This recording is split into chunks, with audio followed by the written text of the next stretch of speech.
warahmatullahi wabarakatuh. Salam sejahtera untuk kita semua.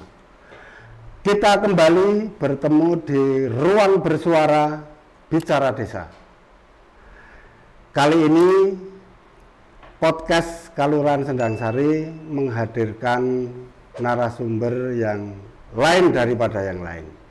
Akan tetapi sebelum saya memperkenalkan narasumber kita yang istimewa ini, saya ingin membacakan sebuah quote of the day. Tugas seorang pemimpin bukan untuk memenuhi keinginan sendiri, tapi untuk memastikan kesejahteraan rakyatnya. Plato, filsuf Yunani 427 sebelum Masehi. Sebelum saya memperkenalkan beliau, saya ingin menyatakan bahwa Pemkal Sendangsari di tahun 2022 itu meraih juara 1 nasional tentang transparansi informasi publik dengan mengungguli 29 provinsi di Indonesia, sehingga Pemkal Sendangsari memiliki kewajiban untuk memberikan informasi kepada masyarakat yang bersifat membangun dan bersifat positif. Dan saya juga kepingin menyatakan bahwa disclaimer bahwa podcast kali ini kita sengaja mengundang calon bupati kandidasi Pilkada Kabupaten Kulon Progo tahun 2024. Dan yang kita undang semua calon bupati kita undang dengan kita berikan perlakuan sama, baik durasi, baik pertanyaan akan kita berikan semuanya sama. Selain itu, dalam podcast kali ini kita ingin mengetahui sebenarnya seperti apa para calon pemimpin kita, dan ini nanti bisa menambah bekal bagi masyarakat saat menentukan hak pilihnya pada hari H mendatang. Sekarang kita perkenalkan kepada narasumber kita. Beliau adalah Bapak Haji Novida Kartika Hadi. Selamat datang. Selamat datang. Assalamualaikum warahmatullahi wabarakatuh. Waalaikumsalam. Terima kasih atas kehadirannya. Ini sudah di sela-sela kesibukan. Ya, alhamdulillah masih bisa menyempatkan waktu ke Sendangsari. Pak Novi, penjenengan ini sebenarnya berlatar belakang apa? Bisa mungkin memperkenalkan diri kepada masyarakat. Ya, latar belakang, kalau latar belakang pendidikan, saya ini seorang arsitektur. Arsitek itu ya perencana. Tentunya arsitek itu lebih pada konsep-konsep, jadi bisa dibilang sebagai konseptor. Kemudian saya berinjak dewasa dulu menjadi wirausahawan lah, entrepreneur. Itu kemudian politisi itu 2019 menjadi. Nah, kenapa panjenengan tertarik mencalonkan diri menjadi calon bupati di Kulon Progo? Yang melatar belakangnya apa? Yang melatar belakangi saya kira semua warga masyarakat Kulon Progo hampir sama dengan kita, dengan saya ini, bahwa kita merasakan Kulon Progo yang ya mungkin kita masih tertinggal lah dari daerah lain yang ada di wilayah daerah istimewa Yogyakarta. Mungkin semuanya juga inginlah mengabdikan diri untuk ikut membangun Kulon Progo lebih baik lagi. Cuma saya yakin beberapa ada yang keterbatasan, mungkin waktu dan lain sebagainya, dan ada mungkin sesuatu yang kemungkinan tidak bisa untuk secara optimal mengabdikan diri. Harapan saya dengan saya ini mencalonkan diri menjadi calon bupati ini nantinya insya Allah jadi bupati ya tentunya dalam mengabdikan diri ini bisa optimal untuk masyarakat. Andaikan saya sekarang berandai-andai, Ya, kan boleh berandai-andai. boleh. Andaikan panjenengan terpilih, Ya. terus program apa yang panjenengan siapkan untuk desa-desa di Kabupaten Kulon Progo? Program untuk desa ya. Saya ini mengadopsi semua permasalahan-permasalahan yang ada di Kulon Progo termasuk permasalahan-permasalahan yang ada di desa. Ya. Tapi untuk umumnya bahwa kita ingin ada pembangunan wilayah dan saya nanti semua program, semua pembangunan itu memang kita fokuskan kepada desa. Desa sebagai penggerak dan juga keluarga. Ya. Jadi alat ukur kita adalah pembangunan kelurahan dan pembangunan keluarga. Untuk pembangunan kelurahan ini kita memang pengennya nanti kita punya program unggulan yaitu One Village One Program, One Product. One Village One Product itu adalah satu kelurahan atau kewilayahan di kelurahan tersebut untuk mempunyai program unggulan, satu produk unggulan, dan produk unggulan tersebut tentunya akan kita studi kelayakannya harus terpenuhi, studi pasarnya harus terpenuhi, penelitiannya harus ada sehingga benar-benar bahwa produk tersebut mencerminkan atau menggali potensi atau sumber daya yang ada di kelurahan tersebut. Gitu ya. Akan kita biayai dengan APBD. Nah. Dengan tentunya nanti skemanya adalah pemberdayaan masyarakat. Nah. Saya tidak tahu apakah APBD ini memiliki keterbatasan atau tidak. Tapi pertanyaannya begini, apa rencana dalam membangun infrastruktur seperti jalan, air bersih, dan listrik yang mana memang ada di beberapa lokasi di Kabupaten Kulon Progo ini? Kita harus jujur bahwa memang hal tersebut ada yang belum terjangkau. Kira-kira seperti itu. Ya, terus apa rencana panjenengan? Ya, saya ini kan melanjutkan program-program kader-kader PDI Perjuangan terdahulu. Ada Pak Toyo, ada Pak Hasto. Tentunya kalau Pak Toyo dulu programnya adalah Tirto Margo Saras. Pak Hasto Saras Margo Tirto. Jadi antara infrastruktur jalan, air dan juga kesehatan menjadi prioritas. Kita juga tatkala sekarang sudah Pak Toyo sudah, Pak Hasto sudah, kan masih banyak PR, masih banyak yang belum optimal dalam pembangunan terutama untuk jalan. Secara akses nanti kita akan lebih pada fokus. Jadi memang konsep saya nanti adalah semuanya fokus, termasuk infrastruktur jalan kita akan fokus pada jalan-jalan akses ekonomi. Akan kita fokuskan ke sana karena daya ungkit kita nanti adalah meningkatkan perekonomian masyarakat, termasuk perekonomian kelurahan tersebut. Seperti itu. Kalau untuk kesehatan dan pendidikan, karena kita ketahui ya untuk kesehatan itu ada satu wilayah yang memang betul itu ada puskesmas pembantu, tapi jarak jangkaunya juga cukup jauh. Terus untuk pendidikan juga hampir sama. Apalagi kalau mungkin masih ada beberapa guru honor itu yang belum mendapatkan imbalan yang cukup pantas. Nah ini apa kira-kira? Ya, yang jelas kita itu kan punya visi. Visi kita itu adalah nyawiji bangun Kulon Progo, mewujudkan masyarakat adil, makmur, sejahtera.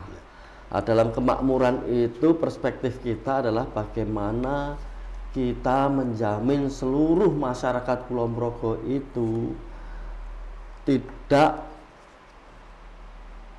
kehilangan apa yang namanya bukan kita harus terpenuhi kebutuhan pokok dan dasarnya. Kebutuhan pokok kan sandang, pangan, papan. Kemudian kebutuhan dasarnya termasuk kesehatan, termasuk pendidikan, termasuk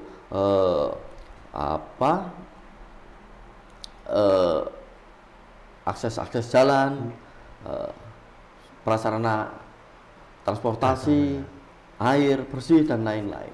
kita akan pastikan kalau itu adalah kebutuhan dasar yang harus ada untuk setiap manusia yang ada di Indonesia ini kan, seperti termasuk Kulon Progo. Kita akan pastikan itu untuk kemakmuran. Jadi untuk kesehatan, kalau ada puskesmas yang terlalu jauh mungkin kita kan ada program-program yang namanya puskesmas pembantu itu. Ya kalau memang ada di situ ada kewilayahan yang tidak terjangkau oleh kesehatan, ya kita akan bantu dengan puskesmas pembantu. Untuk pendidikan tentunya sekarang pendidikan itu kan juga sudah zonasi ya. Saya kira hampir semua, justru saya mendengar itu permasalahan yang ada, banyak sekolah yang tidak mendapatkan murid karena zonasi tersebut.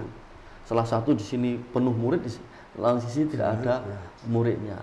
Lah justru nanti pijakan saya itu bagaimana caranya kita memanfaatkan guru-guru didik ini, pendidik-pendidik ini jangan sampai kehilangan murid. Semuanya harus maksimal dalam tugasnya.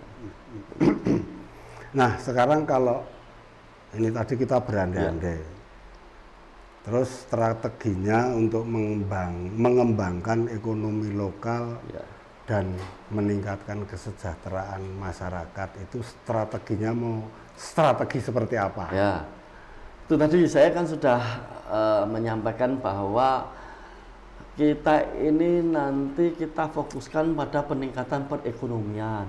Satu yang kewilayahan adalah perekonomian masyarakat di kaluran tersebut, termasuk kalurahannya, dan juga perekonomian masyarakat Kulon Progo. Nanti kita berbasis keluarga. Jadi alat ukur kita keluarga. Kita punya program keluarga produktif. Sekarang kita tahu bahwa pendapatan per kapita masyarakat Kulon Progo itu per Maret 2024 itu cuma 438.000 per bulan. Kita bayangkan sekarang seandainya secara data rata-rata keluarga di Kulon Progo isi 4 sampai 5 orang. Kalau per kapitanya cuma 483.000, itu berarti kalau dalam satu keluarga itu ada 4 jiwa, berarti hanya sekitar 2 juta, tidak sampai. Dan itu di bawah di bawah Di bawah UMK, UMR, upah minimum kabupaten lah. Jadi kita bisa melogikakan bahwa sekarang kalau dari keluarga itu cuma ada 4 atau 5 jiwa yang kerja cuma 1, berarti itu tadi 1 orang ini harus mengampu dengan pendapatan yang hanya semuanya rata-rata hanya UMK, bahkan di bawah UMK. Lah ini kita program tersebut bahwa keluarga produktif itu bagaimana kita menciptakan keluarga itu 50% dari jumlah jiwa yang ada di keluarga itu harus produktif. Paling tidak kalau 1 orang atau 2 orang atau 3 orang yang produktif itu capaiannya adalah UMR atau di bawah UMR lah.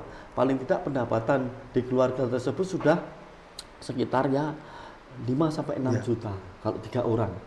Nah yang diampu cuma 2. Saya kira strategi itu akan meningkatkan kesejahteraan keluarga.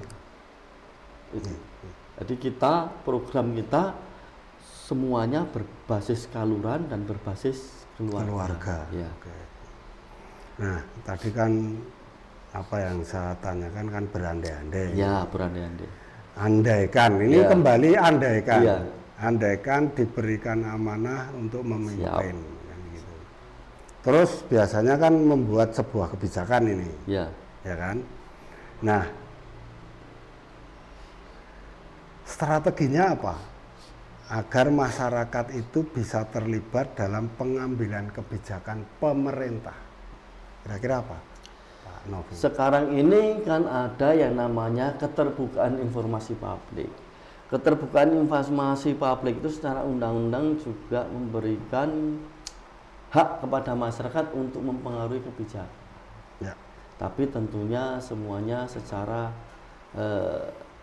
aturannya masuk sesuai dengan konstitusi kita, keterwakilan itu. Yang pertama kita nanti karena kita itu nanti pembangunan itu semua berbasis kaluran dan keluarga. Kita itu tatkala nanti bertugas menjadi bupati dan juga wakil saya, kita sudah berkomitmen bahwa kita tidak ada open house di kabupaten. Kita justru akan 1 minggu roadshow di semua wilayah yang ada di Kulon Progo, per kecamatan, per Kapanewon.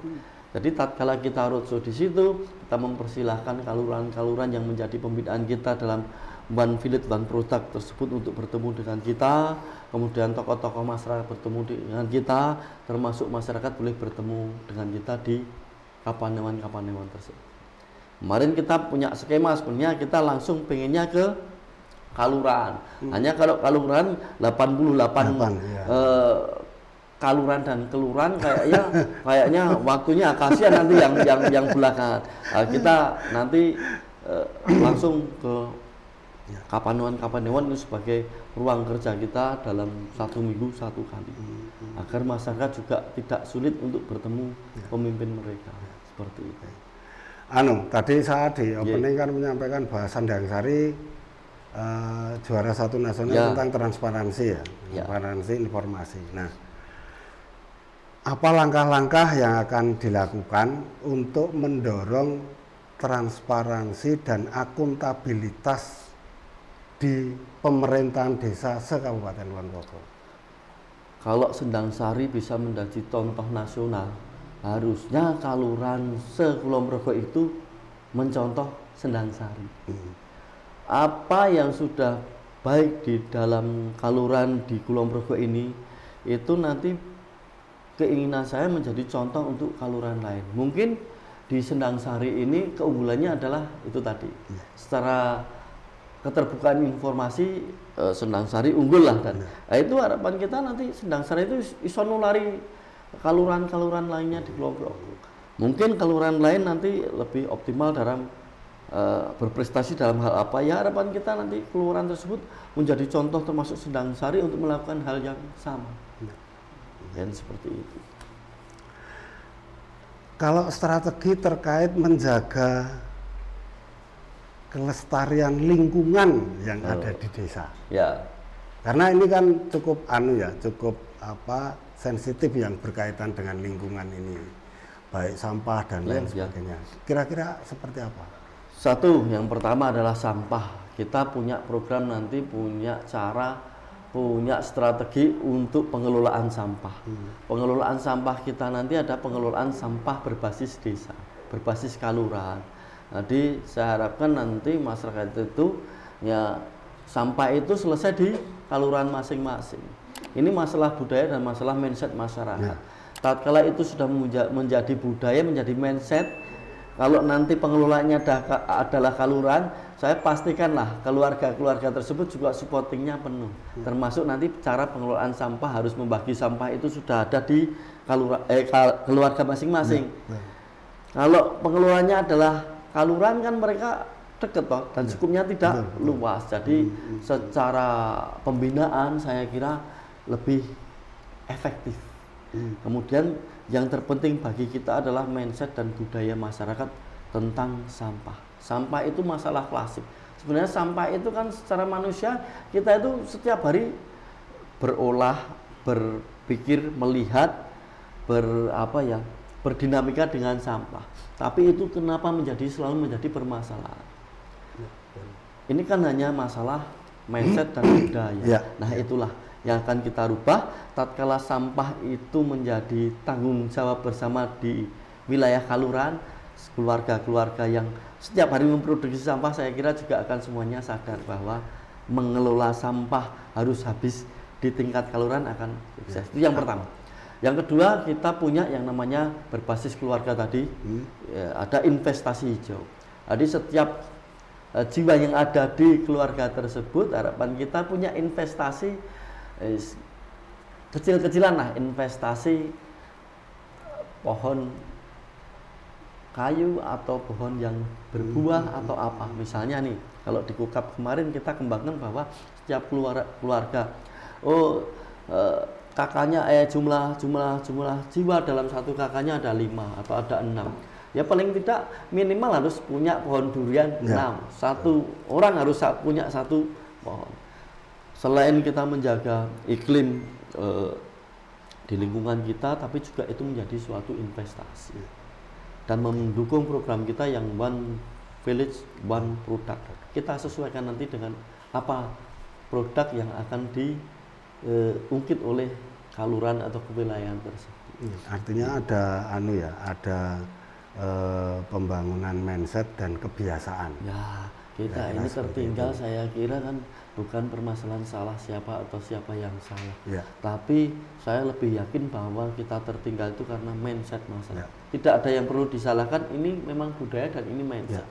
Jadi program saya ke depan adalah bagaimana kita merubah mindset masyarakat untuk lebih baik. Ya, tentang lingkungan, tentang ekonomi, tentang sosial dan apapun itu, termasuk kesehatan. Kita pengen masyarakat itu juga mindsetnya. Nanti kita ada program periksa gratis. Harapannya dengan periksa gratis ini, setiap masyarakat Kulon Progo nanti lama-lama faktor kesehatan atau domain kesehatan itu menjadi budaya masyarakat. Nah, iso aja ngontek wong iki kok lara sithik ya tambah ngerti penyakitnya yo kudu seperti apa. Harapannya di tahun kedua ketiga budaya-budaya yang baik itu akan mengakar di masyarakat. Tatkala kita itu punya mindset yang hebat, saya yakin kita bisa mengejar ketertinggalan dari wilayah yang ada di daerah yang ada di wilayah DIY ini. Ini tadi kita ngobrolin tentang lingkungan. Nah, otomatis tidak terlepas dari yang namanya sumber daya alam. Kira-kira kayak gitu. Nah, apa pendapat Pak Novi tentang pemanfaatan sumber daya alam yang berkelanjutan? Ya, itu tadi bahwa kita tidak boleh mengeksplor sumber daya secara berlebihan. Tadi saya katakan bahwa kita punya program One Village, One Product. Produk unggulan di dalam masyarakat yang bersumber dari sumber daya yang ada. Tatkala kita nanti sistemnya pemberdayaan masyarakat, kemudian kita kupas produk tersebut dari hulu sampai ke hilir, tidak hanya barang mentah yang dibuang keluar, saya rasa bahwa sumber daya itu kita mengambilkannya akan bijaksana. Karena apa? Nilai produk yang akan kita jual keluar itu adalah produk yang sudah bernilai tinggi, bukan barang mentah. Dan itu semua dikelola oleh masyarakat. Dalam artian adalah pemberdayaan masyarakat. Dan ini pengen kita lakukan dari skup yang terkecil dari Kulon Progo dulu. Akan kita coba dan kemarin memang sudah ada role modelnya sudah ada. Gitu. Tatkala kita mengambil sumber daya secara bijak, memanfaatkan secara bijak, saya yakinlah keberlanjutan masih ada. Disesuaikan kebutuhannya. Ya, karena kita tersistem. Kan sumber daya macam-macam. Misalnya kalau wisata, bagaimana menjaga wisata, menjaga lingkungan dan lain-lainnya. Tatkala ada yang rusak, bagaimana kita harus membenahi. Tatkala ada yang habis, bagaimana cara kita menumbuhkan lagi sumber daya itu kan ada. Saya kepengen ngerti pendapat Pak Novi tentang teknologi informasi di pemerintahan Kaluran. Pendapatnya seperti apa? Teknologi informasi? Ya di tingkat kelurahan gitu. Yang sekarang atau rencana saya? Ya, ke depan. Ke depan. Kita ada program Smart Village. Jadi kita nanti semua, karena basis pembangunan saya adalah Kaluran dan keluarga, makanya nanti basis data kita adalah Kaluran juga. Kita pengen punya basis data, punya data berbasis Kalurahan yang terintegrasi sampai tingkat ke pemerintah daerah. Lah tatkala kita menginginkan data tersebut akurat dan update, tentunya skup kelurahan tidak terlalu repot untuk mengupdate data-data yang ada. Misalnya nyun sewu kematian, kelahiran, sakit atau apa, semua akan kita update di satu sistem dengan tadi IT tadi. Artinya tinggal pencet gitu, kita update gitu, terus sudah Ya, ya.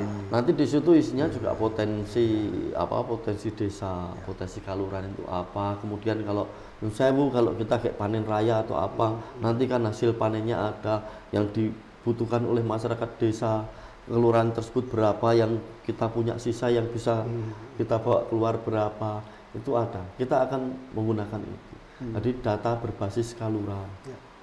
Kalau di Kulon Progo ini sebenarnya banyak banyak masyarakat, apalagi generasi, kalau sekarang generasi milenial dan Gen Z gitu ya. Yeah. Itu banyak yang pinter-pinter. Yeah. Nah, apa strateginya untuk mendorong inovasi dan kreativitas masyarakat?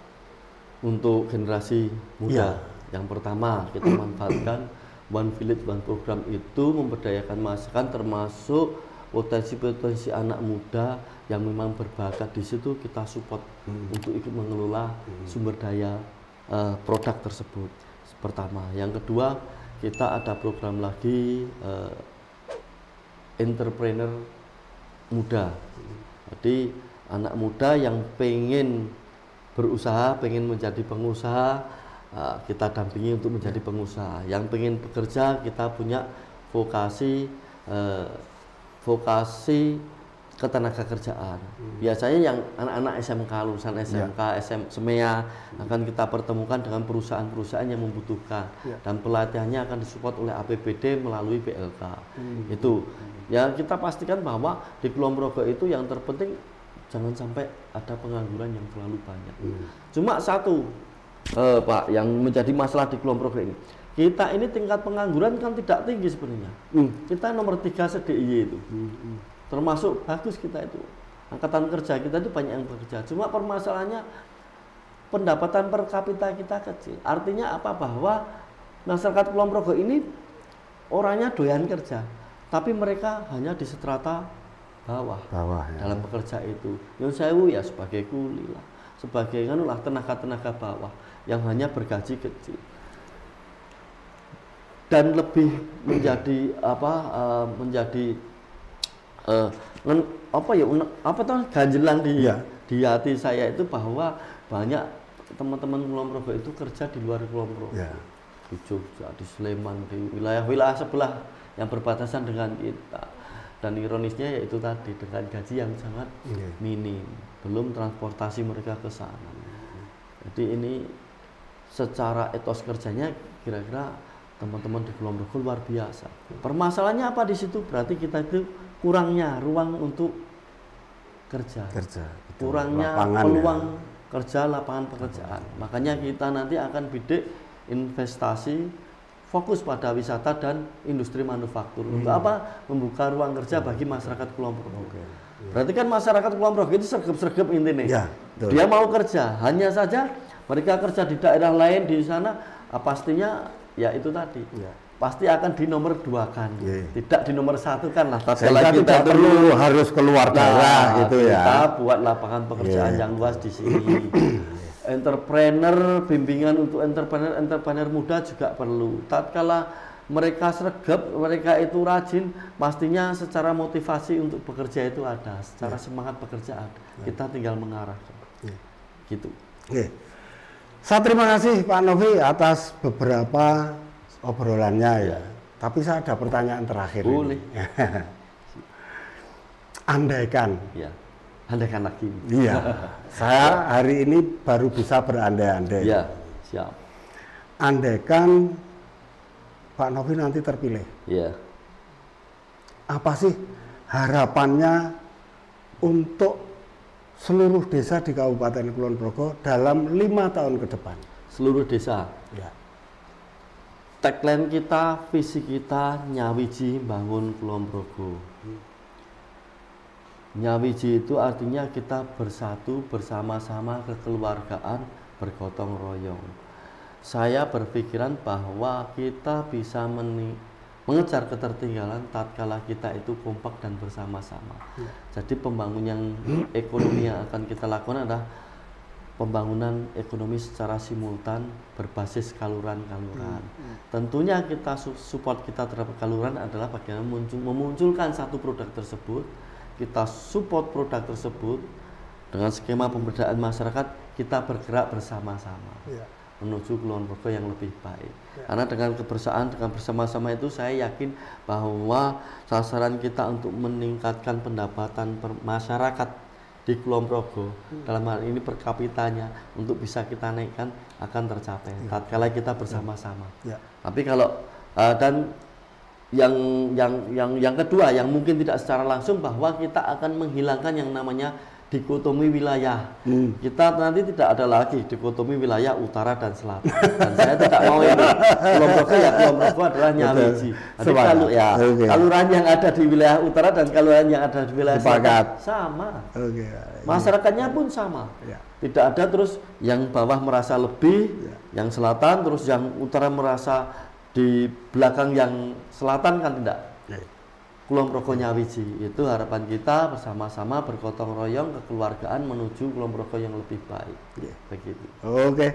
Terima kasih sekali lagi Pak Novi atas kehadirannya, atas waktunya, atas obrolannya. Sangat menarik. Gitu. Terima kasih. Demikian sobat podcast semua, obrolan kita dengan salah satu calon Bupati Kabupaten Kulon Progo tahun 2024 ini. Dari saya cukup sekian. Bisma Barata. Assalamualaikum warahmatullahi wabarakatuh. Waalaikumsalam.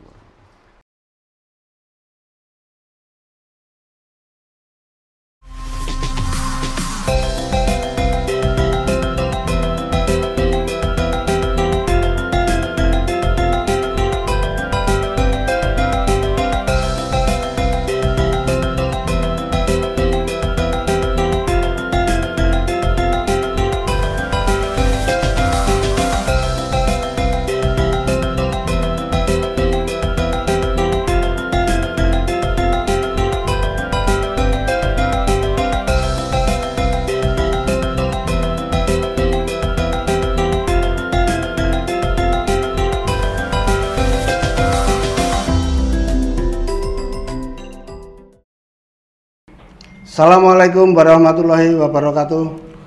Salam sejahtera untuk kita semua.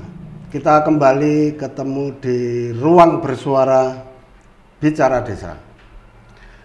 Kali ini kita menghadirkan narasumber yang cukup istimewa dan lain daripada yang lain. Akan tetapi sebelum kita memperkenalkan narasumber kita, saya ingin menyampaikan sebuah quote of the day pada podcast kali ini. Jika aku tidur pada malam hari, aku telah menyia-nyiakan diriku. Jika aku tidur pada siang hari, aku telah menyia-nyiakan rakyatku. Sayyidina Umar bin Khattab. Perlu kami sampaikan bahwa podcast Sendang Sari yang ada di pemerintah Kelurahan Sendang Sari pernah memperoleh juara 1 nasional dengan mengungguli 29 provinsi dan menjadi salah satu pemerintah kelurahan yang memiliki transparansi informasi publik yang cukup baik, sehingga salah satu kewajiban dari pemerintah kelurahan adalah senantiasa memberikan informasi-informasi baik berupa kebijakan atau yang lain kepada masyarakat, khususnya masyarakat Sendang Sari dan secara umum masyarakat Kabupaten Kulon Progo. Kami juga akan menyampaikan sebuah disclaimer bahwa pemerintah Kelurahan Sendang Sari melalui PPID, SID dan podcast kali ini sengaja mengundang para calon bupati di pemilu kada tahun 2024. Semua kita undang, semua kita berikan perlakuan yang sama, baik pertanyaan maupun durasi. dan pemerintah Kelurahan Sendangsari melalui podcastnya tidak mengendorse salah satu calon bupati. Kita perkenalkan narasumber kita, beliau juga calon bupati pada pemilu kada tahun 2024. Beliau adalah Bapak Haji Marija STMT MM. Beliau berdomisili di Kalurahan Cerme, Kapanewon, Panjatan. Selamat datang, Pak Marija. Selamat pagi, sehat selalu. Alhamdulillah. Terima kasih atas waktunya, Bapak. Ya, sudah meluangkan di rawuh di Kelurahan Sendangsari. Kami juga sangat berbahagia, senang, dan bangga bisa berjumpa dengan Pak Bismo dan teman-teman semuanya. Terima kasih, Pak. Sebelum kita bincang-bincang tentang Kulon Progo, tentang desa, mungkin Bapak secara umum bisa memperkenalkan diri. Sebenarnya siapa Bapak? Mungkin ada yang belum kenal atau merasa asing, latar belakangnya apa, kira-kira seperti itu. Monggo, Bapak. Terima kasih. Awal kami Assalamualaikum warahmatullahi wabarakatuh. Waalaikumsalam. Terima kasih kepada kami sampaikan kepada Pak Mas Bimo dan seluruh warga Kelurahan Sendangsari khususnya dan warga Kulon Progo pada umumnya. Baik, saya akan memperkenalkan diri saya dulu, nggih. Saya nama Haji Marijo STMTMM. Saya lahir di Cerme, Kapanewon Panjatan, Kabupaten Kulon Progo, tahun 1962. Jadi umur saya sekarang 62 tahun. Saya dilahirkan di situ, dibesarkan di situ, saya sampai berpendidikan dulu STM. Ya. Setelah itu saya merantau, Pak, dan kerja pertama kali saya di Departemen PU, Departemen Pekerjaan Umum kalau dulu. Sekarang berubah menjadi Kementerian Pekerjaan Umum. Dan saya setelah itu di Jakarta kemudian ditugaskan di NTB, di Kanwil PU NTB. Di sana, di Lombok, di Sumbawa, selama kurang lebih 15 tahun. Kemudian kami dimutasi ke Jawa Tengah, di Semarang 3 tahun.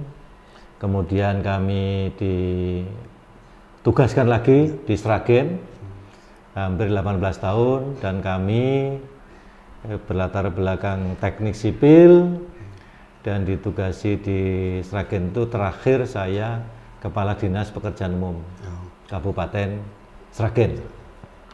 Dan saya juga sudah beberapa kali jabat, diantaranya Kepala Dinas PU Sragen, Kepala Dinas Lingkungan Hidup, kemudian Asisten 1 Pemerintahan, dan terakhir kembali ke Dinas Pekerjaan Umum lagi sampai pensiun kemarin tahun 2022. Jadi baru 2 tahun, Pak, saya baru pensiun. Dan saya punya pemikiran bahwa saya kepengen pulang kampung, Pak.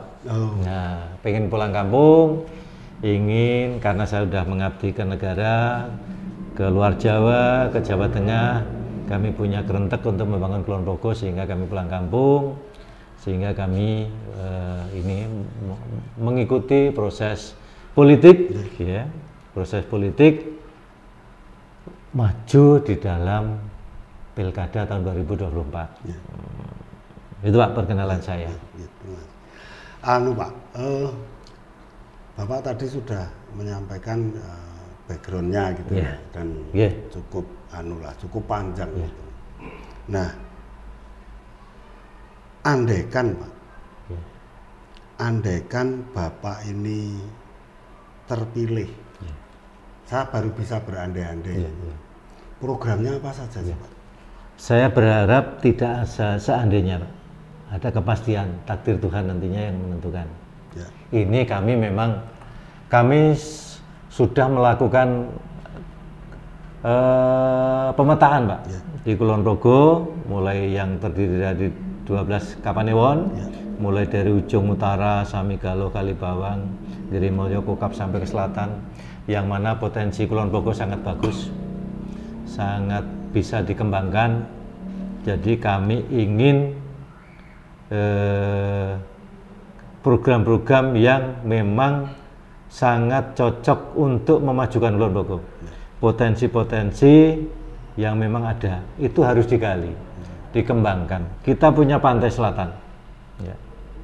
Punya pantai selatan yang sangat potensial untuk dikembangkan jadi objek wisata.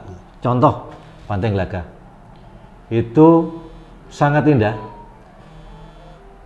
Di situ komplit, Pak. Ya. Ada pantai, ada danau dan sebagainya. Hal itu bisa untuk dikembangkan pariwisata yang ingin kita ngembangin pada pariwisata internasional. Itu potensi di pantai. Kita punya ketempatan bandara yang bisa diungkit, kemudian kita punya pelabuhan samudra, satu-satunya pelabuhan di pantai selatan Jawa yang itu ke depan bisa difungsikan. Kemudian kita juga punya pegunungan Menoreh yang sangat indah, objek wisatanya banyak, indah-indah, yang wilayah itu ternyata, Pak, sudah masuk dalam KSPN Borobudur, Ya. yaitu kawasan strategis pariwisata nasional, yang sudah ada payung hukumnya, di situ bisa dikembangkan. Tapi problemnya sekarang adalah infrastruktur. Infrastruktur jalan menuju ke lokasi-lokasi tersebut yang memang belum baik. Ini yang bisa nanti kita kembangkan untuk memajukan Kulon Progo. Nah, problemnya lagi adalah anggaran pembangunan di Kulon Progo hanya kecil, karena anggaran APBD kita yang hanya 1,7 sekian triliun itu memang tidak cukup lah kalau untuk bangun Kulon Progo, sehingga perlu terobosan-terobosan, perlu solusi bagaimana mencari anggaran berkoordinasi dengan pemerintah pusat. Itu diantaranya, Pak. Jadi gini, Pak, Bapak sudah memiliki program ini, Iya, kan? iya. Nah, tapi menurut pendapat Bapak itu apa tantangan utama yang harus dihadapi desa? Karena itu kan objeknya adalah di tingkat desa. Ya. Gini, untuk desa, Ya.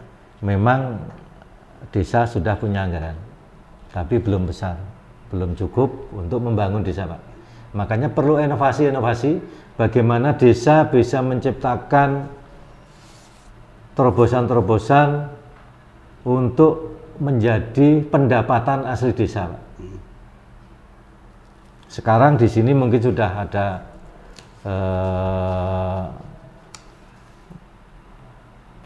pusat ekonomi desa, atau apakah pasar desa, apakah itu tempat wisata desa yang dikelola BUMDes, ya kan? BUMDes itu desa itu banyak potensi, Pak. BUMDesnya pasar desa, kios desa, kemudian juga koperasi desa, kemudian juga wisata desa, banyaklah yang bisa dikembangkan dalam rangka untuk menciptakan pendapatan-pendapatan desa, Pak. Nah, di situ juga perlu infrastruktur desa. Nah, kemudian potensi desa yang harus memang digali. Nah, itu. Ya. Tapi begini, Pak, apa yang Bapak sampaikan tadi itu sebenarnya terkait tidak dengan infrastruktur. Ya. Andaikan itu terkait, rencananya seperti apa? Nah, gini, kami ke depan, kita punya prioritas itu adalah infrastruktur dulu, Pak. Infrastruktur dibangun, lapangan kerja tercipta, ekonomi tumbuh, UMKM tumbuh, pariwisata tumbuh, lapangan kerja tersedia, kesejahteraan tersedia, kemiskinan akan turun. Itu kuncinya. Kami punya tagline, Pak. Ya. Kulon Progo bangkit, maju, lestari, sejahtera warganya. Nah, itu. tagline Bapak itu Ya. semestinya kalau di breakdown kan tidak terlepas dengan yang namanya kesehatan dan pendidikan. Ya. Kira-kira seperti itu. Nah, andaikan Pak, Ya. andaikan Bapak diberikan amanah Ya. memimpin Kulon Progo, rencana untuk meningkatkan layanan kesehatan maupun pendidikan yang ada di desa seperti apa? Ya. Jadi pendidikan itu ada dua, Pak. Ya. Pendidikan formal Ya. dan pendidikan non formal. Ya. Pendidikan formal sudah banyak dilakukan oleh pemerintah. Ya. Tapi pendidikan non formal, pelatihan-pelatihan dalam rangka pengembangan desa, pariwisata, pertanian dan lain sebagainya, itu yang diperlukan, Pak. Jadi pendidikan yang simpel, Ya. yang praktis, terapan, yang langsung bisa untuk bekerja. Nah, pelatihan-pelatihan itu, pelatihan keterampilan ngolah hasil desa, ngolah hasil kerajinan desa itu penting. Jadi itu ada dua hal, pendidikan yang formal maupun non formal. Ya. Ini yang harus dilakukan ke depan supaya desa tenaga kerjanya itu terserap, orang-orangnya bekerja baik di sektor formal maupun non formal. Yang paling bagus adalah sektor UMKM, itu yang memang sangat membantu meningkatkan pendapatan masyarakat desa sehingga masyarakatnya dapat pekerjaan, bisa sejahtera, turunnya kemiskinan. Ya. Nah, baru saja Bapak sampaikan Ya. bahwa masyarakatnya bisa dapat pekerjaan dan lain sebagainya. Nah, itu untuk mengembangkan ekonomi lokal di desa itu Ya. terus strateginya, andaikan nanti Bapak diberikan amanah memimpin seperti apa, Pak? Ya. Jadi tadi ya, potensi desa dulu dicari. Ya. Potensi pariwisata, UMKM, kemudian juga ada unsur-unsur pertanian, perikanan, itu yang harus dikembangkan di desa. Kreativitas warga desa itu sendiri yang harus kita pancing, kita bangkitkan untuk semua masyarakat itu bisa berkegiatan, menghasilkan yang ujung-ujungnya adalah pendapatan. Anu Pak, Oke. suatu saat sekali lagi saya baru bisa berandai-andai, Iya, iya. andaikan Bapak memimpin Kulon Progo, Iya. seperti apa rencana Bapak melibatkan masyarakat dalam mengambil kebijakan pemerintah? Ya, gitu ya. Jadi kan kita itu negara demokrasi, Pak ya. Ya. Kita punya slogan orang tua dulu itu adalah gotong royong, kemudian musyawarah. Ya, betul. Itu yang sekarang sudah mulai terkikis. Itu harus kita tumbuhkan lagi, Pak ya. Masyarakat dilibatkan dalam segala sesuatu keputusan, musyawarah. Kita gotong royong ditumbuhkan. Kemudian juga perangkat kita bahwa kabupaten maupun desa itu terus memberikan tauladan bagaimana kita berkumpul, bagaimana kita bermusyawarah, bagaimana kita gotong royong. Ini yang sementara ini agak berkurang, gitu. Nah, nanti kita tumbuhkan lagi ya, dengan catatan memang dalam bermusyawarah itu lapangan kerja harus kita ciptakan, Pak. Jadi bermusyawarah dengan menggali potensi-potensi desa tadi supaya masyarakat semuanya itu tidak, masyarakat di sini tidak pergi mencari pekerjaan, tapi bagaimana di desa ada peluang pekerjaan. Gitu. Kalau saya pengen ngerti pendapat Bapak tentang transparansi dan akuntabilitas, Oh, gitu. mulai dari Pemda sampai dengan pemerintah kelurahan, Ya. pendapat Bapak seperti apa? Jadi gini, transparansi itu memang harus dilakukan karena pelayanan yang terbuka itu akan menarik orang untuk berinvestasi. Ya. Ya, ini transparansi dalam bentuk apapun. Ya. Kan perizinan ada di kabupaten, ada izin di desa, Pak. Ya, tingkatkan bertingkat ya. Ya. Itu jadi transparansi itu penting untuk supaya orang-orang yang mau ke Kulon Progo menanamkan modalnya bekerja di Kulon Progo itu bisa paham, bisa tahu persis bagaimana ngurus perizinan yang transparansi dan mudah, tidak berbelit-belit, kemudian juga akuntabilitasnya Pak ya. Ya. Jadi dalam pertanggungjawaban semua kegiatan pemerintahan baik kabupaten maupun desa itu bisa diaudit secara terbuka, secara administrasi bisa dipertahankan, kemudian juga laporan-laporannya juga tertib, tidak terjadi terlanjur terjadi penyimpangan. Jadi dari awal harus sudah direncanakan betul supaya tidak terjadi penyimpangan sehingga masyarakat itu percaya kepada pemerintah baik kabupaten maupun desa itu Pak. Jadi kalau di Kulon Progo ini kan memiliki lingkungan yang cukup bagus. Apa Pak? Kira-kira strateginya untuk menjaga dan melestarikan lingkungan di desa-desa itu. Iya, betul. Sesuai dengan visi kami Pak, Ya. ada namanya melesat ya.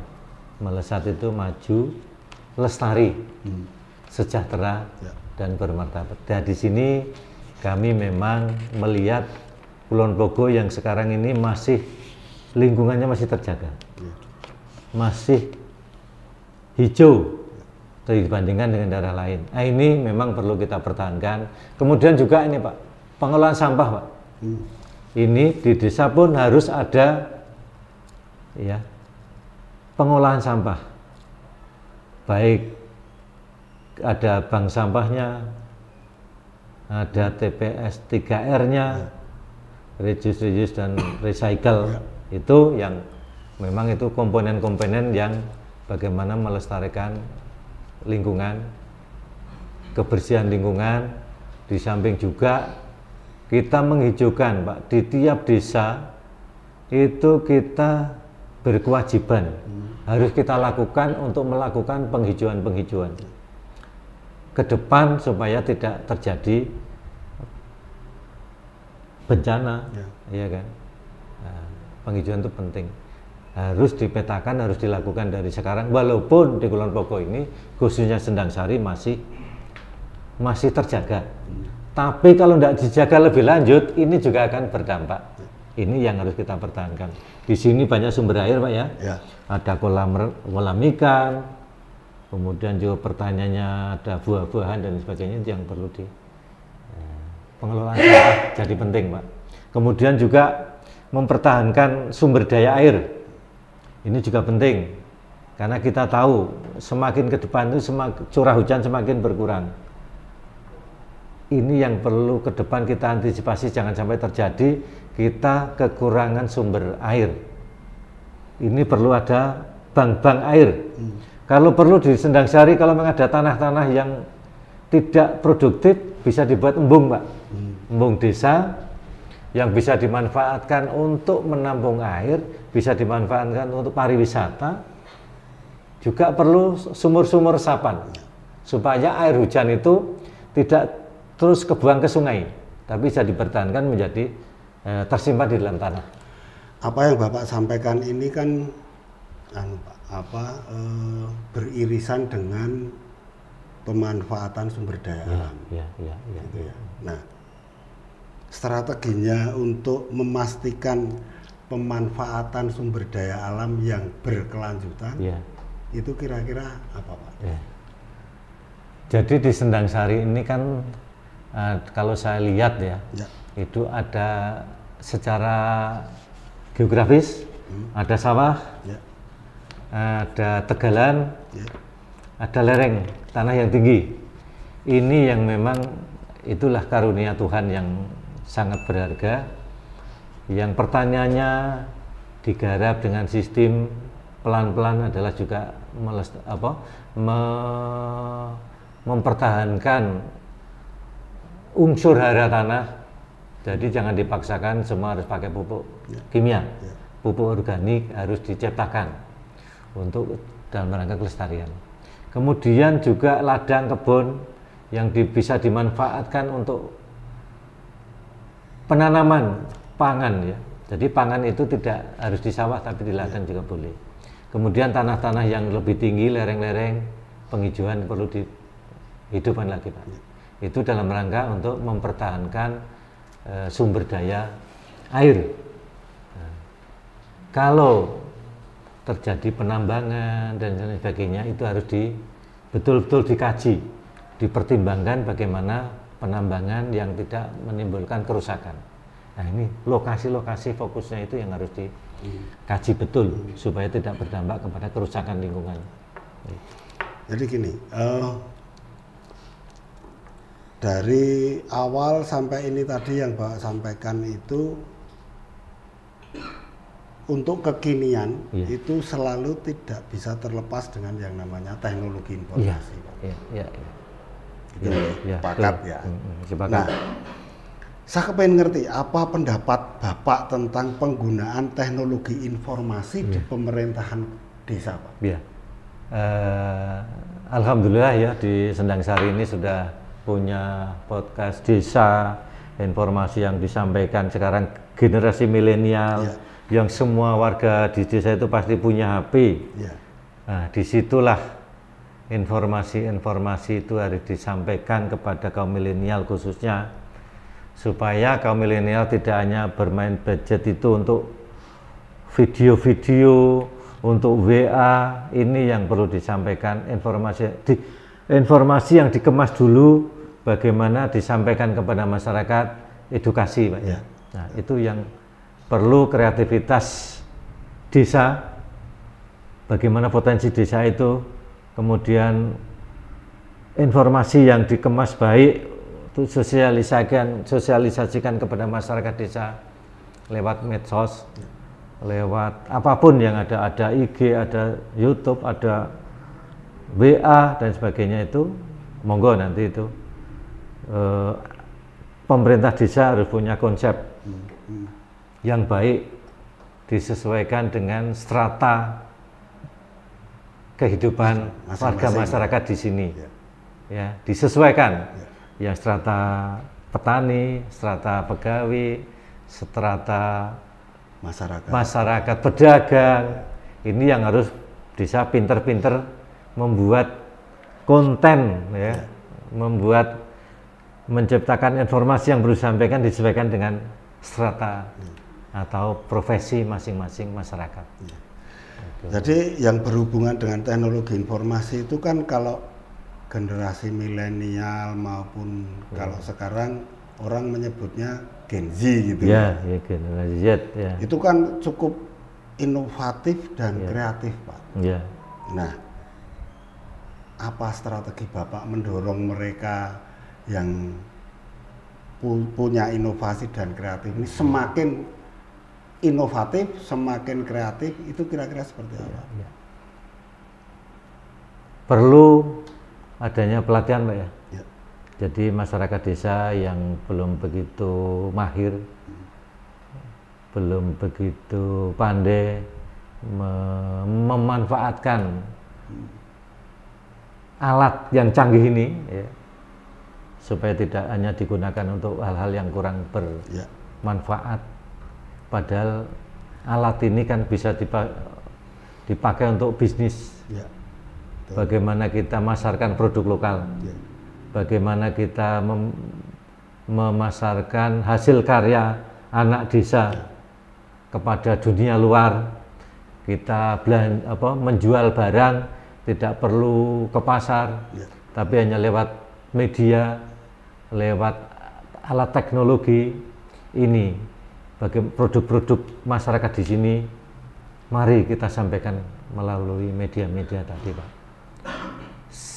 Saya percaya dan pasti produk-produk lokal sini yang berkualitas ini yang perlu dikembangkan. Produk lokal, produk makanan, produk UMKM yang lain yang bisa bersaing, dikemas dengan yang baik, akhirnya bisa dipasarkan. Banyak juga yang anak-anak muda yang sukses pemasaran lewat media, lewat teknologi. Nah, disinilah peran daripada pemerintah desa, yang tahu persis kondisi alam dan generasi mudanya. Ini yang perlu ditanamkan. kepada mereka generasi Z tadi. Saya terima kasih Pak Marijo sudah berbagi pengetahuan.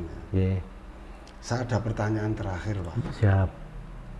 Jadi andaikan Bapak terpilih, andaikan Bapak diamanati, kira-kira harapan Bapak untuk tiap kelurahan yang ada di Kabupaten Kulon Progo selama 5 tahun ke depan apa Pak? Jadi gini, kalau kita itu ada 3 program Pak ya.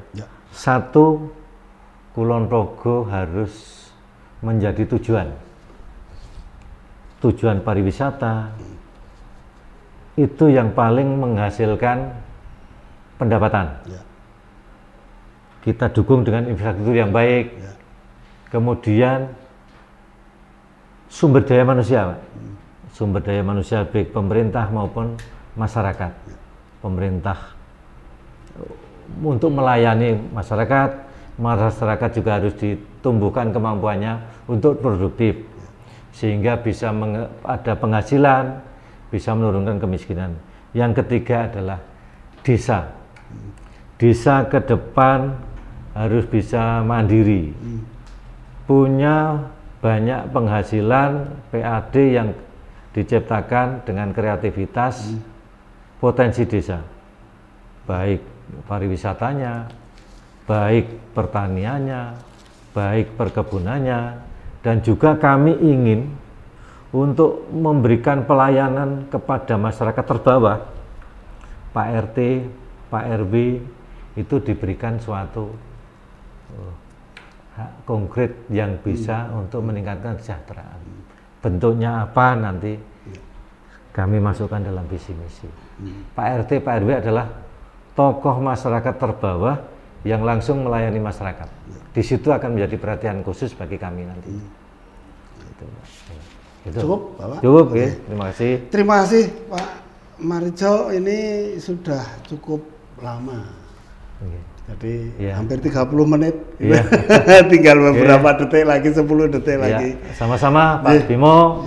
Kami ucapkan terima kasih kepada seluruh kru dan seluruh warga di Kelurahan Sendang Sari agar masyarakatnya tetap optimis, tetap sehat, amin. Sehat jasmaninya, sehat rohaninya, amin. Yang tidak lupa adalah sehat ekonominya, amin. Sehingga bisa menjalani kehidupan dengan baik dan kita bisa selalu sejahtera. Amin. Amin. Amin. Terima kasih sekali lagi Pak Marijo sudah mengganggu waktunya di sela-sela kesibukan di waktu-waktu ini.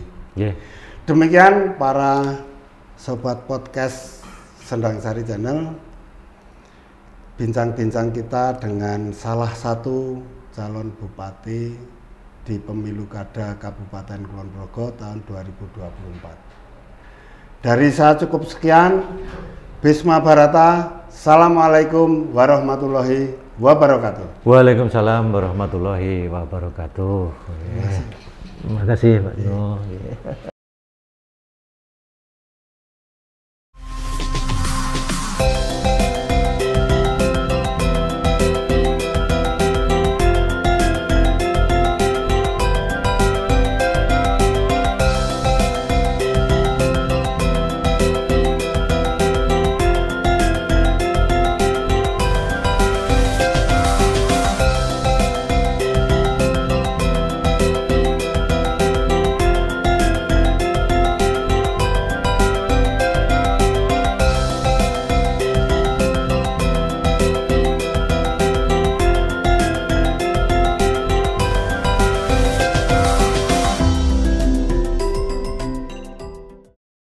Assalamualaikum warahmatullahi wabarakatuh.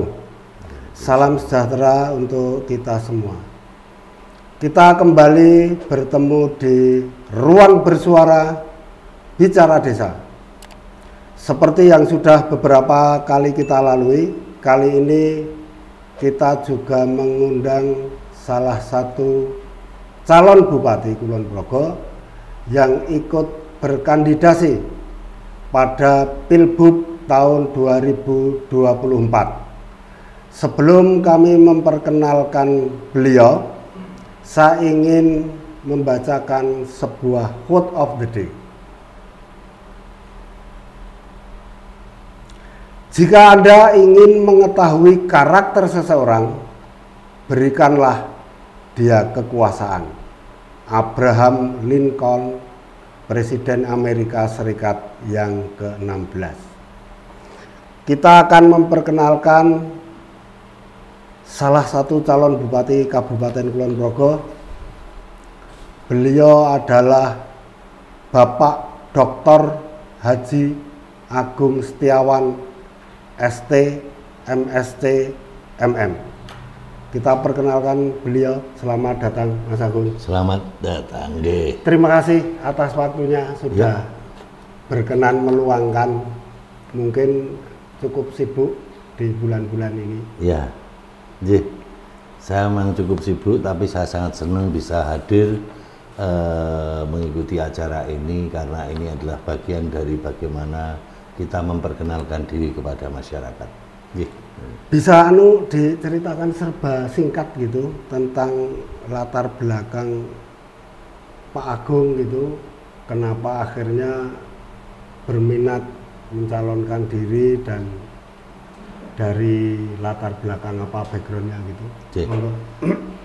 Dari latar belakang background, maaf ya, saya akan cerita dari kecil. Saya kecil di Kulon Progo, SD Kulon Progo, di SD 4 IKIP, SMP 1 Wates, SMA 1 Wates. Terus kemudian selama di SMA saya sudah mulai berkegiatan menjadi pengurus pemuda Muhammadiyah di Kulon Progo, pemuda Muhammadiyah. Saya kuliah di Jogja di UGM, S1 di Fakultas Teknik, S2 di Pasca Sarjana Ilmu Lingkungan, S3-nya sebetulnya berkesempatan ke Ontario, Kanada karena mendapat beasiswa ke Ontario, Kanada, tetapi saya tetap mengambil meskipun double degree. Ya di sini bisa dilihat saya lulusan dalam negeri tetapi saya memakai gelarnya memang benar itu adalah Master of Science. Ya, biasanya kan hanya ditulis MSI. Ya, ya. Saya karena mempunyai 2 jenjang kelulusan, yaitu dari UGM dan dari Ontario, Kanada. Nah, karena saya berhak ke Ontario, Kanada, tetapi saya dengan segala pertimbangan saya memilih melanjutkannya ke UGM. Ya, saya memilih S3-nya di UGM. Itu yang menjadi latar belakang pendidikan saya. Selama saya menjalani kuliah, sejak saya S1 saya sudah menjalani usaha saya dan juga bergerak di organisasi-organisasi kemasyarakatan seperti halnya Nyun Sewu Junior Chambers Indonesia atau JCI. Itu adalah sebuah organisasi seperti halnya HIPMI, tapi HIPMI yang versi asing. Kemudian saya juga aktif di Kadin Kulon Progo sampai sekarang, jadi mungkin sudah 4 atau 5 periode. Terus kemudian juga aktif di Gapensi sampai sekarang. Nah, terus kemudian untuk yang organisasi yang lain, saya sejak kuliah saya menjadi pengurus daerah Muhammadiyah Kulon Progo 2 periode. Jadi untuk di Muhammadiyah memang saya lahir dari Bapak Muhammadiyah, Ibu Muhammadiyah, dan kebetulan kelihatannya tidak meluas. Kenapa? Dapat istri ya keluarga Muhammadiyah. Jadi semuanya sama semua. Jadi itu dari saya latar belakangnya. Kemudian latar belakang politik, saya memang seneng mengamati politik, tetapi saya tidak berkecimpung langsung di politik ansih. Beberapa hal saya sering diajak diskusi dengan teman-teman, baik itu para kandidat di Kabupaten Kulon Progo ini juga diskusinya dengan saya. Kenapa? Karena mereka enaklah kita diskusi tidak dalam rangka apa-apa. Saya sampaikan di Kulon Progo saya nothing tulus, tidak ada sesuatu harapan yang memang kemudian saya secara pribadi harus begini, enggak. Semuanya mengalir, semuanya terjadi karena memang keadaan harus menjadikan saya untuk maju. Jadi bukan karena faktornya ambisi atau juga faktornya karena ada ini mumpung kesempatan, bukan juga. Tetapi dasarnya adalah pada saat penentuan tanggal terakhir 27 itu saya 27 Agustus ya, itu saya benar-benar dihadapkan pada satu dukungan yang sangat-sangat luar biasa dari beberapa lapisan masyarakat. Saya tidak menyampaikan seluruh, tetapi beberapa pemuka tokoh masyarakat, termasuk salah satunya mantan Bupati Kulon Progo, termasuk salah satunya anggota DPR 8 periode di Kulon Progo, Pak Haji Umar Sanusi, dan beberapa tokoh-tokoh dari dunia olahraga, dari dunia pendidikan, kemudian dari dunia kesenian. Ini selama 2 hari berturut-turut di titik puncak penentuan saya harus maju itu, mereka tidak henti-hentinya memberikan support dan menanyakan kepada saya tentang saya, kenapa saya harus siap pada saat itu. Jadi itu menjadi sebuah latar belakang yang saya kenapa tiba-tiba ya, kelihatannya saya sekonyong-konyong ya. Ya, saya pada saat beberapa waktu yang lalu saya diskusi dengan hampir saya sampaikan tokoh ini sudah mau maju, dan diskusinya dengan saya salah satunya. Tapi tokoh itu kemudian mengalami sesuatu hal yang karena disayang Allah, ya saya sampaikan beliau semoga husnul khotimah. Saya berharap beliau orang baik. Saya tidak sebut namanya, tapi pemirsa mungkin sudah tahu ya. Itu diskusinya 2-3 hari sekali pasti di tempat saya. Itu saya sampaikan. Nah, terus karena tidak ada yang ganti, maka saya ibaratnya saya harus bertanggung jawab atas ide-ide yang saya lontarkan kepada beliau. Saya harus bertanggung jawab dan ditanya, Mas Agung, apa ya jenengan tega dengan situasi seperti ini, sehingga saya harus sampaikan saya siap. Itu pun sudah jam 2:30 pagi saya menyatakan siap. Jadi bukan saya berencana dari awal, nggak ada. Last minute, dan itu saya meniatkan, itu benar-benar saya niat, tapi berencana tidak ada. Saya sama sekali tidak karena sebuah perencanaan begini begitu, nggak ada. Saya last minute itu karena harus mengambil keputusan ya, gitu. Tapi begini Pak Agung, ketika diputuskan di last minute ya, last minute mau penutupan kan itu. Nah, kebetulan di Kulon Progo ini kan, kalau saya tidak salah ya, nanti kalau salah bisa dikoreksi. Ada 87 desa. Kan kira-kira satu kelurahan kan. Nah, saya berandai-andai, andaikan Pak Agung besok kepilih. Berandai-andai ya, andaikan Pak Agung kepilih. Itu kira-kira program apa untuk desa-desa itu, Pak Agung? Saya memahami Kulon Progo tidak sekedar saya baru mau nyagu. Ya. Saya sudah berkecimpung di Kulon Progo itu sudah cukup lama. Ibarat sesuatu hal yang saya jalani, saya berteman. Kalau orang mengatakan itu investasi sosial, tapi bagi saya itu adalah sebuah pertemanan yang akan tentunya secara tidak langsung akan selalu gayung bersambut. Hampir 88 itu sudah saya kelilingi sebelumnya. Ya, jadi saya sangat tahu persis kejadian-kejadian yang ada di beberapa kelurahan. Itu terutama yang di sisi selatan ya. Kalau yang sisi utara ada beberapa memang saya hanya mampu menyentuh di beberapa perhatian saya yang lain.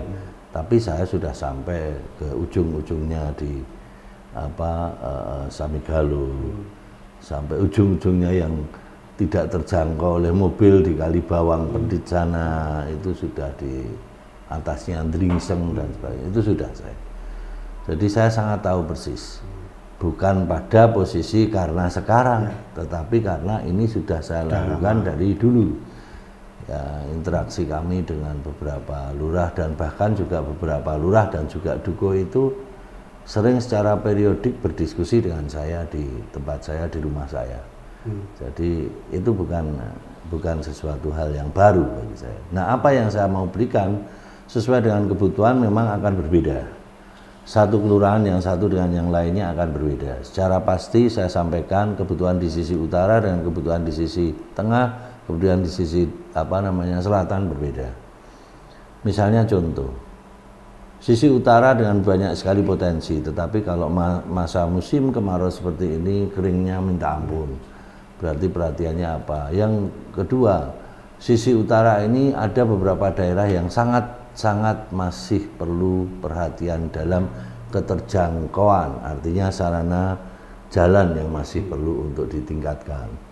Kemudian pergerakan perekonomian di sana perlu pasar-pasar yang mendekatkan kepada sumber, karena sisi utara Samigaluh itu luar biasa sekali, sumber hasil panen perkebunan yang melimpah, tetapi larinya kemana? Ke lain daerah. Karena apa? Kita tidak mendekatkan pasar ada di sana. Oke, terus kemudian sisi tengah ini kebutuhannya sudah sangat-sangat ini sudah mendekati ke masyarakatnya, itu sistem manajemen people-nya itu mengarah kepada urban. Sehingga ya kebutuhannya yang pertama sebetulnya hampir sama, tetapi yang di sini penekanannya kepada anak muda itu perlunya banyak-banyak tempat untuk berkreasi, perlunya banyak-banyak tempat untuk mampu mengaktualisasikan diri. Jadi sarana prasarana olahraga, kewirausahaan ini sangat penting di bawah. Karena ternyata pemuda dari atas itu juga ngumpulnya ke tengah. Ke tengah ini titik simpul yang sangat strategis bagi wiramuda, bagi masyarakat secara umum. Kemudian sisi selatan ini kan beberapa hal terkait, saya tidak mau jawab yang politis ya, saya mau jawab tentang kebutuhan masyarakat saja. Kebutuhan masyarakat ini kan mendasar Kulon Progo ini, tengah ke selatan ini merupakan lumbung pangan. Ya. Jadi bagaimana kita meningkatkan kesejahteraan masyarakatnya dari apa yang mereka bisa perbuat, dari apa yang mereka bisa lakukan, karena itu sudah menjadi sesuatu yang turun-temurun. Tetapi turun-temurun tanpa sesuatu sentuhan teknologi, tanpa sesuatu sentuhan keilmuan yang benar, maka ya itu hanya habis waktu, akan sangat sayang. Sehingga saya akan sangat concern di sisi selatannya adalah peningkatan kesejahteraan bagi para petani. Di sisi selatan ini saya akan peningkatan para peternak, ya. Nanti bisa ikuti di website saya, di video saya, di TikTok saya, bagaimana ketahanan pangan dan kemandirian pangan Kulon Progo ini insya Allah kita akan upayakan. Kemudian di sisi tengah ini saya melihat ini menarik sekali. Kulon Progo ini orang beramai-ramai ketemunya di titik tengah. Jadi Kulon Progo tengah ini kalau kita buat sebagai sesuatu centrum of movingnya Kulon Progo ini, pemuda-pemuda itu ngumpulnya ini di bagian mana? Pengasih, ya, Sentolo, Wates. Ini benar-benar wow, mereka sangat-sangat excited terhadap bagaimana mereka harus mengembangkan dirinya. Meskipun saya juga sangat prihatin, kenapa ya BLK kok pendaftarnya sedikit. Ada beberapa hal yang saya garis bawahi. Apa infonya kurang, apa ini. Mereka kalau saya tanya, Pak, kami itu perlu peningkatan keterampilan, Pak, saya itu perlu sertifikasi. Tetapi begitu saya lihat di BLK ada pelatihan untuk barista, gak enak sing daftar. Ada pelatihan tentang chef, gak ada yang daftar. Ada pelatihan tentang ini, pendaftarnya peminatnya sedikit, tetapi mereka perlu. Nah ini saya perlu apa yang menjadi kesenjangan. Dan komitmen saya akan meningkatkan sesuai dengan kemampuan dan pengalaman saya akan mendukung para wiramuda ini untuk mampu menjadi seorang entrepreneur yang handal. Karena apa? Saya akan memberikan satu pelatihan digital marketing secara free kepada seluruh pemuda. Neng yo catatannya alat bawa sendiri, saya hanya prasarana dan ilmunya saya akan berikan. Itu lepas dari saya jadi atau tidak jadi. Jadi itu sudah memang menjadi kegiatan yang saya bisa lakukan, entrepreneur. Dan saya menjadi pelatih entrepreneur itu bukan hanya di Kulon Progo, saya sampai melanglang sampai seluruh Indonesia saya sudah, sampai ke luar negeri saya sampai ke Hong Kong, ke Australia, ke Malaysia, ke Thailand. Jadi saya sangat ini ke dunia kewirausahaan. Ini sama concern di titik itu juga gitu. Terus begini, kalau tadi sudah dipetakan nanti ada gambaran andaikan terpilih gitu. Nah, sekarang pertanyaan saya begini, Pak Agung, kira-kira sebenarnya tiap kelurahan itu tantangan utamanya apa sih? Tantangan utama tiap kelurahan. Iya. Dan saya kelurahan itu maaf ya, kelurahan itu adalah sebuah titik tumbuh perekonomian. Dan itu terkecil ya. Yang seharusnya kita dukung full untuk mencari tahu apa sih keunggulan komparatif satu kelurahan ini dengan kelurahan yang lain. Keunggulan komparatif. Yang kedua, bagaimana sih para pelaku di situ bukan dengan bahasa aku iso niki, tetapi apa sih yang pasar butuhkan terkait dengan apa kemampuan saya. Harus disinkronkan, bukan pokoknya aku iso ku iki. Nah, sementara kejadiannya mereka masih belum mengupgrade ya, mengupgrade tentang kemampuan dirinya, kapasitas, tentang sumber daya manusianya. Jadi saya pengen sekali mereka tidak sekedar aku iso gawe iki payu rapayu, bukan, tetapi saya bisa membuat ini, bagaimana pasar ini bisa cocok dengan apa yang bisa saya lakukan. Masih ada satu langkah lagi, yang ini perlu jiwa entrepreneur. Ini sesuatu yang tidak bisa instan, ini harus dilatih. Ini penajaman. Bisa dengan apa? Oh, ini karena ini maka begitu, maka akan begini. Nah, ini perlu dilatih. Ya. Gitu. Terus saya sekarang ini baru bisa berandai-andai, Pak. Ya. Sekali lagi, andaikan nanti terpilih. Gitu. Rencana Pak Agung untuk memperbaiki infrastruktur di kelurahan bisa berupa infrastruktur jalan, sarana air bersih atau listrik, karena juga kita tahu belum semua wilayah di Kabupaten Kulon Progo kan terjangkau listrik gitu kan. Air juga kira-kira seperti apa? Jadi gini, kalau bicara tentang infrastruktur, kita harus bicara tentang postur anggaran. Ya, kita tidak bisa menisbikan postur anggaran. Artinya kita harus mampu membuat skala prioritas dengan anggaran yang ada ini untuk apa, bagaimana. Dan skala prioritas itu juga menentukan di mana titik itu akan diberikan. Ya. Kita tidak bisa terus kemudian anggaran yang ada kita belanjakan semua untuk prasarana fisik, sedangkan kita punya kebutuhan rutin. Itu tidak bisa. Sehingga kalau saya bicara tentang jalan, itu adalah sebuah keniscayaan, ini bisa diambil dari satu APBD, terus kemudian sampai ke APBN ya tentunya. Bisa APBD provinsi, bisa APBD Kulon Progo. Kemudian untuk air ini sebetulnya bisa memakai cara dengan pihak ketiga. Ya, ini sebetulnya bisa dilakukan karena sumber air di Kulon Progo ini masih cukup. Dan lagi nanti insya Allah dengan apa pada saat saya seandainya tadi ya bahasanya, saya akan menerapkan semua ilmu saya karena kebetulan saya doktornya dokter ilmu lingkungan yang sangat paham benar tentang bagaimana air. Jadi saya akan membuat satu water trap dari atas sampai ke bawah agar air itu tidak sekedar leach, tidak sekedar lisis ke sungai-sungai. Jadi alirannya itu bisa kita tahan water trap sehingga air tanah di penduduk sekitar yang ada embung-embung di water trapnya itu akan menjadi tidak terlalu gampang untuk turun. Yang kedua juga kalaupun mau menjadikan air di water trap itu menjadi air baku, itu kita sudah teknologinya sangat sederhana karena apa? Kita bisa mengandalkan gravitasi dari atas ke bawah.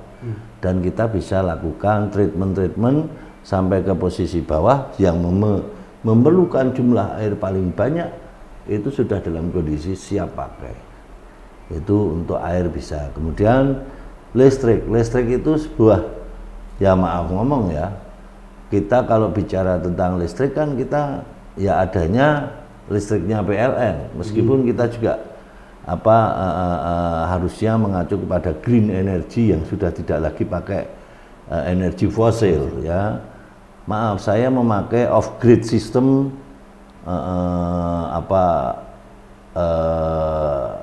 listrik tenaga matahari, itu solar cell ya. Itu saya rasa itu bisa dikedepankan karena energi yang di Kulon Progo cukup banyak. 1 angin, 2 air, 3 itu adalah matahari. Matahari ini yang paling penting itu adalah bagaimana kita tidak melakukan kesalahan terhadap PLN, yaitu off grid system. Karena kita sudah tidak boleh pakai on grid, karena on grid PLN sudah tidak bekerja sama dengan masyarakat untuk penjualan listrik. Saya sebenarnya punya teknologi untuk pembangkit listrik. Mikrohidro saya insya Allah saya bisa lakukan. Kemudian solar cell saya bisa lakukan. Energi dari angin ini luar biasa Kulon Progo. Nah, ini bisa kita lakukan untuk pemenuhan listrik Kulon Progo dengan tanpa melanggar sesuatu peraturan dengan PLN. Kalau pendapat Pak Agung tentang layanan kesehatan dan pendidikan apa? Nah, saya bicara dulu dari mana? Kesehatan atau pendidikan? Boleh salah satu. Oke, dari pendidikan saya melihat masih banyak ya saudara-saudara kita yang tidak beruntung, belum beruntung untuk bersekolah di negeri, betul ya? Betul. Terus kemudian mereka harus tetap sekolah kan? Ya. Sekolah di swasta relatif lebih mahal, betul ya? Betul. Biasanya uang gedungnya ya. Ya.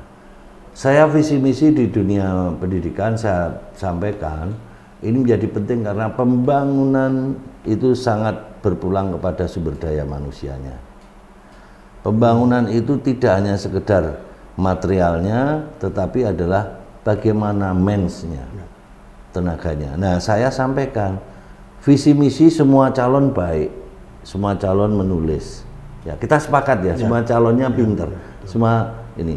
Tapi untuk yang di bidang pendidikan, maaf ngomong, saya bukan lagi visi misi, saya memiliki sekolahan yang menampung semua siswa dengan KTP Kulon Progo dengan free uang gedung. Jadi saya sampaikan, saya tidak kemudian ngakali yang swasta yang lainnya, enggak. Saya berangkat dari sebuah kesedihan, ya ampun, ya Allah, kenapa sih orang tidak bisa sampai minimal lulus SMK? Dan saya sampaikan melalui forum ini juga, dengan tanpa sifat promosi, nanti silahkan hubungi panjenengan bisa. Saya mempunyai pendidikan yang saya berikan karena saya pengen mencurahkan, memberikan pelayanan kepada masyarakat.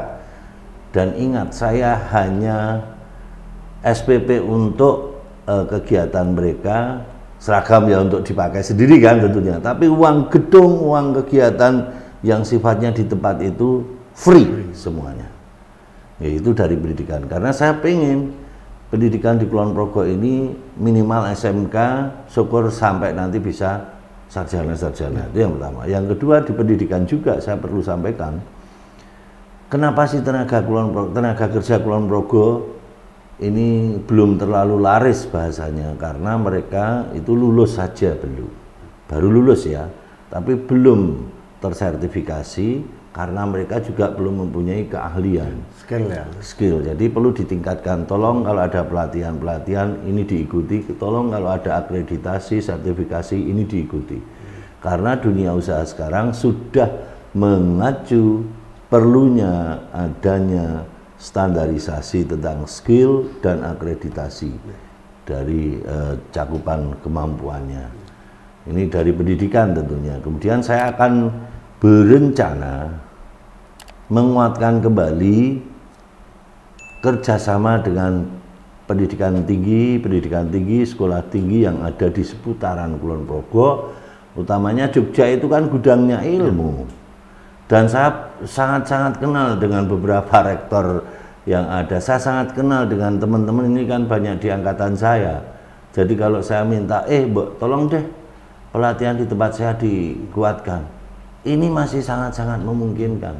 Karena apa? Kulon Progo sangat perlu untuk peningkatan SDM. Ya, ini di pendidikan. Kemudian kalau di kesehatan, saya memang melihat Kulon Progo gedungnya, kesehatannya, gedungnya bagus. Tapi tolong nanti diingat, nilai derajat kesehatan itu bukan terletak pada gedung yang bagus, tetapi kepada bagaimana faktor pencegahan agar orang itu tetap sehat.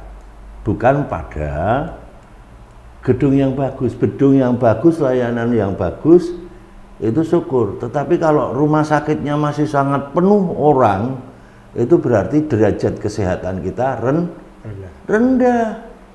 Sehingga apa yang harus dilakukan? Ya, pemberian pemahaman kesehatan itu secara preventif. Gaya hidup sehat, perilaku hidup sehat, makanan yang sehat, bukan junk food. Terus kemudian juga kepada sesuatu yang mengacu kita back to nature. Bagaimana back to nature? Itu adalah pemahaman kesehatan yang holistik, menyeluruh, mulai dari perilaku sampai kepada asupan sampai kepada spiritualitas untuk healing ya. Ini sangat diperlukan. Jadi holistic healthy. Itu. Jadi bukan pada gedungnya saja. Alhamdulillah loh, saya senang. Tidak semata-mata fisiknya gitu bukan. Ya. Tapi mengacu kepada peralatannya, mengacu kepada dalamnya. Jadi saya senang misalnya gedungnya bagus, oke. Ya. Senang ya. Kemudian peralatannya komplit, oke. Tetapi di sini masyarakatnya itu bisa mengakses dengan gampang dan menjadikan kita itu derajat kesehatannya naik. Terus kalau apa pendapat Pak Agung tentang pengembangan ekonomi lokal di kelurahan untuk meningkatkan kesejahteraan? Gini, sebetulnya tadi sudah saya sampaikan, titik tumbuh perekonomian itu kalau yang saya amati itu sebetulnya ada di desa, Pak. Bukan di kecamatan, desa. Lah dari desa inilah nantinya itu dia harus mampu menampilkan apa-apa yang menjadi kelebihannya, komoditas apa yang menjadi komoditas unggulannya, kemudian juga menjadikan komoditas ini layak untuk bersaing di pasar. Itu seperti apa. Nah, jadi titik tumbuh ini harus kita kuatkan. Jadi penguatan ekonomi kreatif UMKM itu ada di titik desa. Dan insya Allah saya kan sangat berteman erat dengan yang namanya perindustrian. Saya sangat berperan erat karena saya tidak mengklaim ya, tapi saya salah satu dari kandidat yang sudah sering bermain di dunia industri ya loh.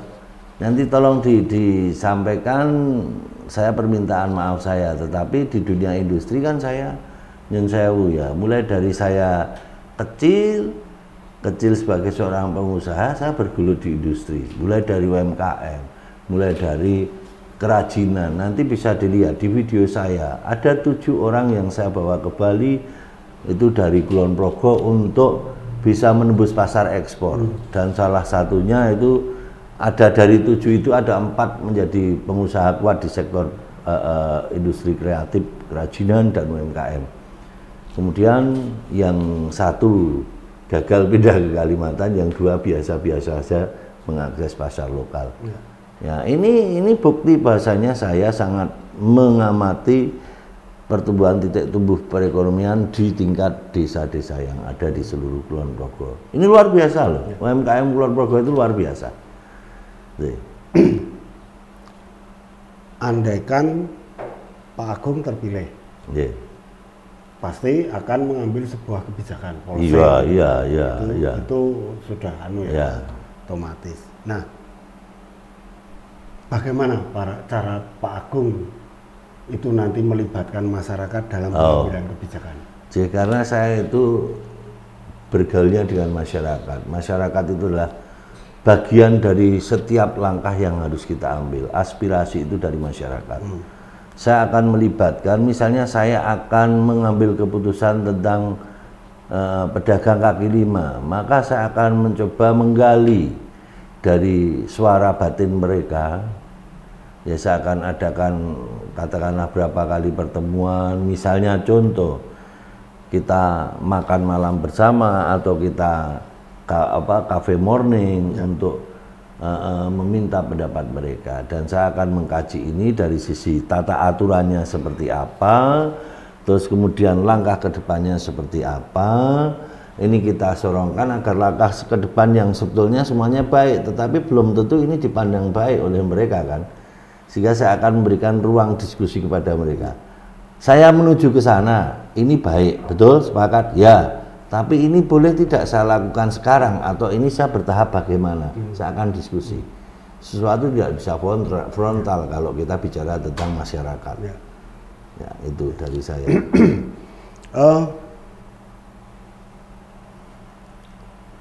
Bagaimana Pak Agung andaikan terpilih menjadi pemimpin di Kulon Progo periode mendatang ini, itu memastikan gitu bahwa di tiap kelurahan itu ada transparansi dan akuntabilitas. Itu bagian pilar dari good government. Ya. Ya. Saya menyampaikan cara akuntabilitas publik itu sederhana, Pak. Asalkan segala sesuatu cash in cash flow, cash in cash out dalam cash flow-nya itu jelas. Kemudian bankable, ya, bankable itu bisa diakses kapanpun, ya, oleh yang berwenang. Ya. Jadi prinsipnya itu adalah keseimbangan cash in cash flow sesuai dengan kebutuhan, kemudian bankable. Jadi seseorang itu bisa, yang berwenang itu bisa melihat, oh titikmu ini terlalu boros di ini, itu bisa dilakukan. Dan yang paling sederhana kalau pengamatan masyarakat dengan tanpa maksud untuk menguliti adalah proyek-proyek yang berkait dengan anggaran dari pemerintah ini sudah menjadi sebuah keniscayaan harus dipampang di sebuah papan informasi tentang pemanfaatannya, penyerapannya sampai berapa persen, itu ada lembar. Dan itu salah satu cara untuk kita memberikan layanan bankable kepada masyarakat. Kepada pengawas tentunya bankable setiap hari. Tapi kalau dalam ini ke masyarakat ya sampai pada penggal-penggal waktu tertentu. Misalnya, oh ini sampai sekian persen disepakati, kita akan informkan pemanfaatan dananya ini. Itu bisa diakses. Nah, pendapat Pak Agung tentang pemanfaatan sumber daya alam yang berkelanjutan seperti apa? Sustainable resource itu mengacu kepada yang pertama, panjenengan harusnya melakukan penelitian tentang daya dukung dan daya tampung lingkungan. Ya. Daya dukung dan daya tampung itu adalah kandungan ada berapa, kebutuhan ada berapa, kita akan bisa memanfaatkan sampai berapa lama. Dan itu harus renewable. Kalau yang tidak bersifat renewable, maka kita harus secara bijak menggunakannya, bukan awur-awuran. Nah, kebijakan yang namanya kebijakan untuk penggunaan itu ya gunakan semestinya, bukan gunakan secara membabi buta. Ada kesesuaian. Gitu. Harus ada kesesuaian, daya dukung dan daya tampung tadi. Kalau tidak sesuai dengan daya dukung dan daya tampung ya maaf, pembangunan apapun ya pasti akan goyah. Ya. Misalnya contoh, ini di bawah menjadi bagus karena mengambil tanah uruk dari atas. Iya, di bawah bagus, atasnya banjir tanah longsor. Itu namanya tidak sustainable. Dan lagi para penambang harusnya mengacu pampas atas, tidak boleh pampas samping. Harusnya ngunjer dari atas yang diizinkan itu luas berapa, itu ngunjer dari atas, pampas atas itu penambangan yang benar, ke bawah, bukan kok membuat tebing yang sangat tinggi, nah itu nggak boleh. Itu namanya sudah melanggar kaidah lingkungan. Nah, tapi kita bicara pelanggaran itu ya nyun sewu. Saya ini tidak mau masuk ke zona-zona yang lain ya, zona administratif, zona aplikatif, janganlah. Anu Pak Agung, kalau sekarang ini generasi milenial atau biasa disebut dengan Gen Z, gitu kan, itu kan sangat familiar dengan yang namanya teknologi informasi. Gadget. Kira-kira. Nah, pandangan Pak Agung tentang penggunaan teknologi informasi untuk Kaluran sendiri apa kira-kira? Ada pandangan saya, ada sisi positif, ada sisi negatif. Dan untuk panjenengan tadi ke Kaluran, saya nanti akan sorot secara dalam. Ya. Teknologi itu akan menjadi baik kalau yang menggunakannya berniat dan berperilaku baik. Ya. Teknologi itu akan menjadi bencana kalau yang menggunakannya berniat dan berperilaku buruk. Ya. Maraknya kejahatan, maraknya perjudian online, maraknya sesuatu kegiatan masyarakat yang utamanya anak muda yang melanggar tata aturan dan tata etika ataupun adab ataupun budaya, itu juga karena terbukanya jendela informasi dari mancanegara. Nah, ini mengikis kesadaran dari para pemuda khususnya di beberapa daerah ya. Semoga ini nanti Kulon Progo cepat untuk kita pulihkan dengan kegiatan positif yang lainnya. Nah, kegiatan positif yang ada itu penggunaan gadget untuk apa? Contoh, bagaimana kita bisa menjadi seorang yang bisa mempunyai penambahan ilmu, penambahan kesejahteraan, keuangan dari adanya gadget. Penambahan ilmu karena sekarang sudah masuk pada artificial intelligence, kita belajar apapun kan sangat mudah dengan AI, di gadget itu sudah sangat sederhana, sudah mudah sekali.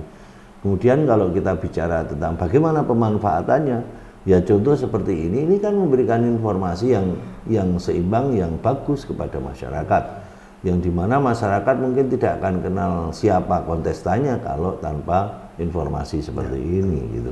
Nah, kemudian juga untuk para pemuda, ya maaf, para pemuda ini kan harus mengejar bagaimana mempunyai kestabilan ekonomi, kestabilan usaha. Ini tidak lain tidak bukan pasti akan sangat memerlukan dukungan perkembangan teknologi ini. Itu tidak bisa dipungkiri. Oke. Terus berkaitan dengan teknologi informasi, cara Pak Agung mendorong mereka agar lebih berinovasi dan berkreativitas di masyarakat kelurahan itu seperti apa? Saya kalau secara umumnya di kelurahan ya maaf, saya sebetulnya untuk informasi ini ya satu, layanan yang namanya jaringan nirkabel untuk bisa sampai ya internet nirkabel sampai ke daerah-daerah. Yang kedua, pendidikan tentang bagaimana pemanfaatan internet dan juga digital marketing ya, tidak sekedar online marketing tapi digitalisasi. Kita harus mengacu kepada konsepnya tidak sekedar online-nya tetapi sampai digitalisasinya. Jadi kita mempunyai bank data tentang proyek-proyek digital kita. Ini kita dorong untuk pendidikan itu ada sampai ke tingkat pedesaan. Meskipun sebetulnya sarananya ya akan sangat-sangat memerlukan banyak ya. Maka saya menyampaikan yang tidak tersentuh oleh kelurahan-kelurahan masing-masing, silahkan ke tempat saya gratis. Ning sarananya bawa sendiri, gadgetnya bawa sendiri, laptopnya bawa sendiri, ilmunya saya berikan tidak masalah. Gitu. Terima kasih Pak Agung sudah memberikan beberapa gambaran nanti ke depan. Sekarang terakhir Pak Agung, singkat saja, harapan Pak Agung untuk 5 tahun ke depan apabila memimpin di Kabupaten Kulon Progo apa? Satu, harapan saya adalah masyarakat Kulon Progo terbangun dari sisi fondasi men itu adalah manusianya. Dari sisi pendidikan, spiritualitas, kebudayaan, kita harus kembali mengembalikan bahwasanya pilar-pilar kekuatan dari manusia itu ada di spiritualitasnya. Kita tidak bisa menisbikan itu. Jadi kita menguatkan dengan cara menyadarkan mulai dari SD untuk pendidikan spiritualitas ditingkatkan kembali. Kemudian budaya itu mulai dari adab, tata krama, trapsilo, empan papan adepan itu harus kita mulai bukan sekedar pakai baju budaya, bukan, tapi perilaku. Kita pendidikannya harus diberikan sehingga menciptakan perilaku bagi mereka. Jangan sampai kita di rumah anak kita pun bertanya dengan ya kok lungo-lungo toh. Nah, itu kan sesuatu yang ini berarti adabnya sudah dan itu sudah terjadi. Ini satu. Kemudian setelah mennya saya baru akan bicara tentang bagaimana secara holistik itu adalah lingkungannya. Perbaikan lingkungan menjadi sangat penting karena ini kadang yang menjadikan kesenjangan dan kemerian. Meri tahu ya? Senjang lah. Ini karena kita tidak mengacu kepada sebuah dasar-dasar pembangunan yang mengacu kepentingan masyarakat secara merata dan adil.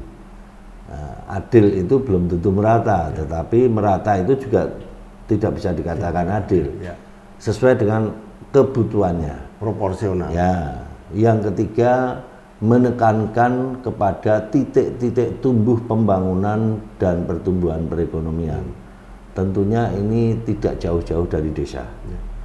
Yang keempat, ini kita memberikan layanan perbaikan interkoneksi atau ketersambungan konektivitas dari satu titik-titik ke titik yang lain.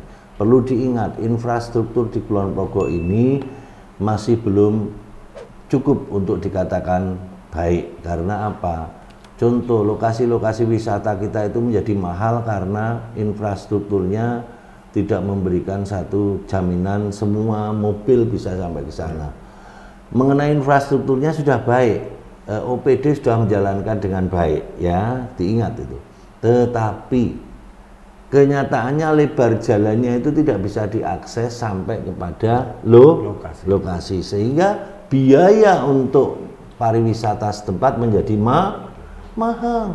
Ini yang perlu ditingkatkan. Setelah layanan, bagaimana kita memberikan basic informasi tentang apa yang ada di diri kita. Ya, sudah dibahas dulu bisa basic layanannya. Basic layanannya itu ya berupa informasi. Informasi itu bisa digital, bisa juga kita pameran kemana-mana, bisa juga membuka duta wisata, duta usaha dengan daerah yang lain. Kemudian yang keempat adalah penguatan keuangan. Penguatan keuangan bisa ada dua. Satu, memakai yang paling sederhana adalah sistem perbankan. Itu gampangane wong wis do ngerti. Yang kedua, penguatan dari kita untuk kita dengan sistem koperasi. Yang keempat adalah penguatan dengan dari kita mengakses bapak asuh bagi saudara-saudara kita yang berkegiatan perekonomian, ekonomi mikro, menengah dan mikro. Ini bisa dicarikan bapak asuh. Jadi ada 3. Kemudian yang berikutnya dari pembangunan ini kita harus mengacu kepada sustainable. Artinya dampak dari semua pembangunan itu intinya adalah nyun sewu ya, adanya limbah dari kegiatan.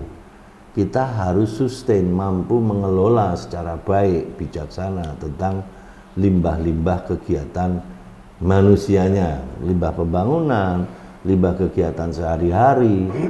Karena dengan bertumbuhnya orang, bertumbuhnya kegiatan perekonomian pasti akan menimbulkan limbah. limbah rumah tangga dan juga limbah-limbah kegiatan yang lain. Ini harus selesaikan dengan baik. Kemudian yang terakhir dari semuanya itu adalah kita harus memberikan sepenuhnya semua kegiatan usaha kita ini. Kita baik pun belum tentu dipandang jelek, kita baik pun belum tentu dipandang baik, apalagi kita jelek pasti sudah dipandang jelek. Maka segala sesuatunya harus diflorkan secara terbuka dengan penilaian masyarakat, melibatkan masyarakat secara partisipatif untuk mengontrol, membantu.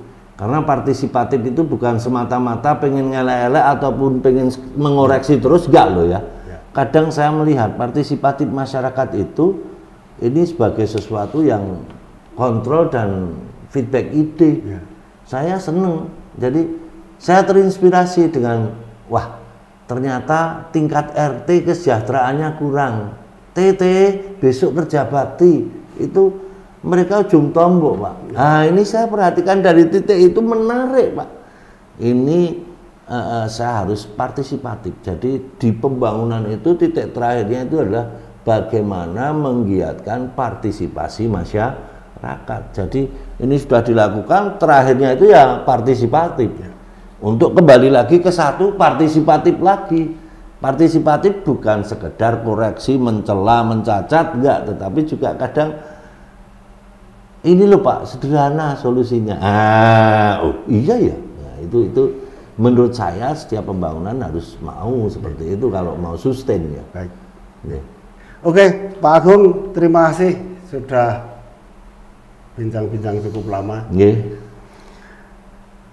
Demikian sahabat podcast Desa Sendang Sari, bincang-bincang kita dengan salah satu calon Bupati Kulon Progo di periode 2024-2029, Bapak Dr. Haji Agung Setiawan ST MSc MM. Kita akhiri. Boleh saya ada quote? Boleh, silakan. Ya. Singkat Pak. Para pemirsa, pastikan dalam setiap langkah, yang pertama tawakal kepada Allah, yang kedua berencanalah dengan baik, karena di setiap rencana itu pasti akan menimbulkan tindakan yang baik. Yang ketiga, panjenengan kita semua harus melakukan dengan semua niat baik dan tindakan yang baik, berharap untuk sesuatu hasilnya baik. Dan quote saya hari ini adalah, pastikan Anda berusaha memberikan yang terbaik hari ini, karena hari esok akan jauh lebih berat memukul Anda kalau Anda tidak bersiap hari ini. Oke, terima kasih atas quote-nya Pak Agung. Jadi demikian podcast kita dengan salah satu kandidat calon Bupati Kabupaten Kulon Progo. Dari saya cukup sekian. Bisma Barata. Assalamualaikum warahmatullahi wabarakatuh. Waalaikumsalam warahmatullahi wabarakatuh. Terima kasih Pak Agung.